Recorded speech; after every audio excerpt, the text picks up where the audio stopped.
Bom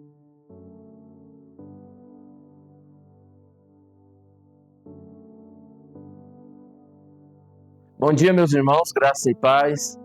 Deus abençoe o vosso sábado, que Deus ilumine o seu caminho. Vamos fazer a leitura do nosso devocional? O nosso devocional hoje é um pouco mais extenso, nós temos que ler um texto maior. Mas vamos fazer a leitura? Atos 21, a partir do verso 17. Diz assim: Quando chegamos a Jerusalém, os irmãos nos receberam com alegria. No dia seguinte, Paulo foi conosco encontrar-se com Tiago, e todos os presbíteros estavam presentes. Paulo saudou e relatou minuciosamente o que Deus havia feito entre os gentios por meio do seu ministério. Ouvindo isso, eles louvaram a Deus e disseram a Paulo: Veja, irmão, quantos milhares de judeus creram, e todos eles são zelosos à lei. Eles foram informados de que você ensina todos os judeus que vivem entre os gentios a se afastarem de Moisés, dizendo-lhes que não circuncidem seus filhos, nem vivam de acordo com os nossos costumes. Que faremos? Certamente eles saberão que você chegou. Portanto, faça o que lhe dizemos.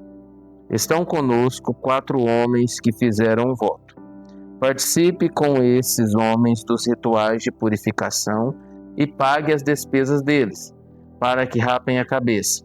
Assim todos saberão que não é verdade o que falam de você, mas que você continua vivendo em obediência à lei. Quanto aos gentios convertidos, já lhes escrevemos a nossa decisão de que eles devem abster-se da comida sacrificada aos ídolos, do sangue, da carne de animais estrangulados e da imoralidade sexual. No dia seguinte, Paulo tomou aqueles homens e purificou-se com eles. Depois foi ao templo para declarar o prazo de cumprimento dos dias da purificação e da oferta que seria feita individualmente em favor deles. Amém. Veja bem, meus irmãos, Paulo e a sua comitiva saem de Cesareia e caminha sentido a Judéia e sobem para Jerusalém. Quando chegam em Jerusalém, depois de se hospedar em Jerusalém, eles vão procurar Tiago. Encontram-se com Tiago e com os ministros que estavam com Tiago. Ao encontrar com Tiago, Paulo explica para eles minuciosamente tudo o que aconteceu nas suas viagens ou na sua última viagem e como Deus tem feito uma obra no meio dos gentios. Primeiro, quem é esse Tiago? É o irmão de Jesus, que se torna o principal presbítero ou pastor da igreja de Jerusalém, após a saída dos apóstolos para pregar o evangelho até os confins da terra. Tiago fica cuidando da igreja de Jerusalém. Provavelmente Tiago se converteu ou na morte, crucificação e ressurreição de Jesus, ou após isso. O fato é que ele é convertido, um judeu que segue os rituais judaicos, mas convertido ao cristianismo e pastor, junto com muitos outros pastores ou presbíteros. Então Paulo relata para esses homens. Agora, quem são esses gentios que Paulo fala aqui? São pessoas comuns que não são judeus que creram no evangelho. Para o judeu, eu sou um gentio. Para o judeu, você que não é judeu também é um gentio que creu no evangelho. Então, os judeus consideram todo aquele que não era judeu como um gentio. Então, havia essa separação étnica para os judeus. E aí, meus irmãos, Tiago toma a palavra e fala assim para Paulo: olha, irmão, veja quantos milhares de judeus que creram no evangelho. Atenção, milhares de judeus quer dizer que provavelmente era mais de 20, mais ou menos, do que. Vamos ver aqui. Aqui diz assim: veja quantos milhares de judeus. Então, milhares é mais que 1.000. Então, se é mais que 1.000, tinha uma quantidade de pessoas bem representante aqui, bem representável aqui, né? Então, não eram poucas pessoas. E ele diz assim para Paulo, olha, chegou aos nossos ouvidos que lá fora você ensina que não se deve seguir os preceitos de Moisés. Os preceitos de Moisés aqui é o quê? A lei, o Antigo Testamento. E que você fala que não precisa que os judeus circuncidem, que não é preciso que eles sigam a lei, os rituais, a liturgia.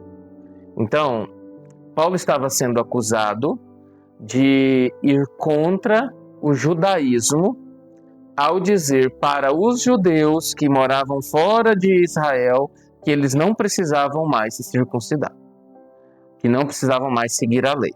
Circuncidar era uma cirurgia que era feita na criança do sexo masculino, nas suas partes íntimas, que fazia um corte no prepúcio para diferenciá-lo das outras crianças. Então Paulo recebe essa acusação. E aí, eles dizem assim para Paulo, mas nós queremos que você mostre o contrário para a sociedade aqui. Então vamos fazer o seguinte, tem 4 pessoas aqui que vão cumprir um voto. Eles vão apresentar uma oferta no templo, depois do certo tempo do voto, eles vão rapar a cabeça em símbolo de completar esse voto. Então faz o seguinte, faz o voto com eles e paga a despesa deles. E Paulo aceitou, numa boa. E aí eles dizem mais uma coisa, dizem, olha, em relação aos gentios, nós já escrevemos a eles, que foi no concílio de Jerusalém. O concílio aqui foi uma reunião dos apóstolos em Jerusalém, que eles decidiram como seria o evangelismo dos gentios e quais seriam as práticas que eles deveriam evitar. E Tiago diz, as práticas que eles devem evitar é imoralidade sexual, carne de animais estrangulados, sangue e comida sacrificada a ídolos. Então não precisam deles seguir o judaísmo, mas essas 4 questões aqui eles têm que abster da vida deles. Então essa é a narrativa deste texto que nós lemos. Agora, meus irmãos, o que nós podemos ver aqui de uma verdade prática para nós? Veja bem, Jesus, ele é Deus. E ele se submeteu às liturgias e cumpriu todas as liturgias do Antigo Testamento, todas as promessas e todas as liturgias e toda a doutrina para levar ao convencimento aqueles que conheciam a doutrina e a lei de que ele era maior do que a lei. Paulo sabia que o Evangelho é maior do que a lei. Paulo sabia que o Evangelho tem poder sobre a lei. Paulo entendia que o Evangelho era superior à lei. E que a lei não era necessária para a salvação, mas o Evangelho sim. Que é o ponto crucial da nossa vida de salvação. Entretanto, Paulo sabia também que havia a necessidade da lei para a nossa santificação. Então, essa informação que é chegada a Tiago, ela está distorcida. Porque Paulo não fala para os judeus que eles não precisavam circuncidar. Paulo fala para os gentios. Tanto que Paulo circuncida Timóteo por ser um filho de judia e de pai grego, para dar exemplo. Então, foi distorcida essa questão. E da mesma forma que Jesus também foi julgado injustamente, Paulo está sendo julgado injustamente. Mas, por amor ao Evangelho, Jesus aceitou e foi para a cruz. Pelo amor ao Evangelho, Paulo aceita e cumpre aquele ritual com humildade para mostrar que o Evangelho é superior do que o ego dele. Que o Evangelho está acima dele. E que se for para ele se humilhar por causa do Evangelho, ele vai humilhar. Então, veja bem, meus irmãos, o que nós podemos ver aqui? Eu e você podemos, em muitos momentos, passar por algumas humilhações em prol do Evangelho e não devemos chutar o balde. Aceite com humildade, trate a situação com humildade, confiança no Senhor, que Ele vai te honrar. Paulo vai ser honrado. Nós vamos ver para frente que Ele vai ser honrado. Outra coisa, muitas vezes nós temos que nos sujeitar à condição litúrgica aonde nós estamos por amor ao Evangelho. Vou dar um exemplo para você. Se você vive no meio de um grupo da sociedade, da cultura, naquele local, vamos supor, você tem vizinhos que são cristãos também, mas eles entenderam que o homem não pode vestir bermuda. Estou dando um exemplo aqui bem banal, tá? O homem não pode vestir bermuda. E você sabe disso. Para que você vai andar de bermuda na porta da sua casa simplesmente para irritá-los? Por que você não, em amor a eles, anda de calça? É um exemplo que eu estou dando, mas você pode aplicar essa situação na sua circunstância. Às vezes, uma circunstância que a esposa pode estar deixando de fazer para ganhar o marido, ou o marido deixando de fazer para ganhar a esposa, que não vai atrapalhar sua salvação, não vai atrapalhar sua comunhão com Deus, você bate o pé e não faz. Cede. E você está tendo um ato de amor e de sabedoria. E na igreja é assim também.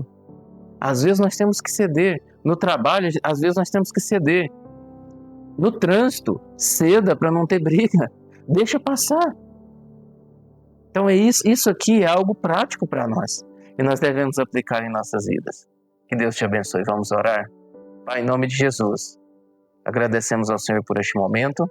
Entregamos essa palavra ao Senhor e pedimos ao Senhor que a aplique no coração dos teus filhos que estão ouvindo e vendo, no nome santo de Jesus Cristo. Amém. Meus irmãos, um abraço fraterno para todos vocês, no nome santo de Jesus Cristo.